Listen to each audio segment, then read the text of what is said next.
இந்த உலகுக்கெல்லாம் உய்வண்ண வந்தி மற்றோர் உயர் வண்ணம் ஒருவதுண்டு.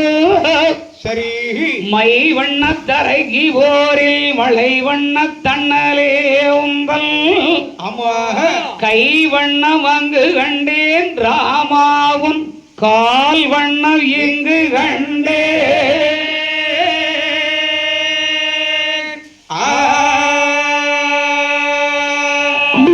ராமா, மழை மேக தன்னலே, அதானே மழை பெய்யும் தருவாயில் இருக்கும் மேகத்தை நிகழ்த்த ரவிகுல சந்திரனே. சரி, உன்னுடைய கையின் வலிமை எங்கு கண்டேன் தெரியுமா? எங்கு கண்டி? தாடகை போரிலே 2 கரங்களினாலும் அஸ்திரங்களை மாறி மாறி பொழிந்தாய் அல்லவா?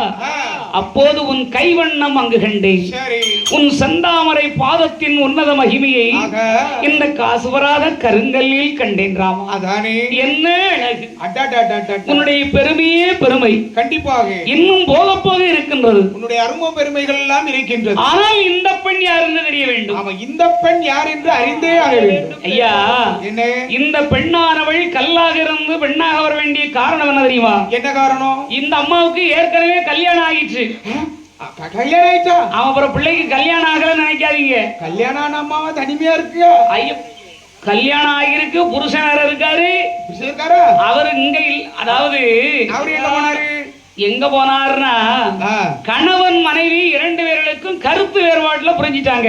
கருத்து வேறுபாடு கொண்ட கொள்கையில் மாறுபாடு. அதனால அதாவது இந்த அம்மாவுடைய கணவர் பெயர் யார்? என்ன பேரு? கௌதம ரிஷி. ஓ, ரிஷி பத்தினி. ஆமா, ரிஷி பத்தினி. சரி, அப்படிப்பட்ட இந்த கௌதம ரிஷியானவர் ஒரு நாள் எங்கே வருகின்றார்? எங்கே வருகின்றார்? இந்த அகலி என்று சொல்லக்கூடிய பெண்ணானவள்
அதாவது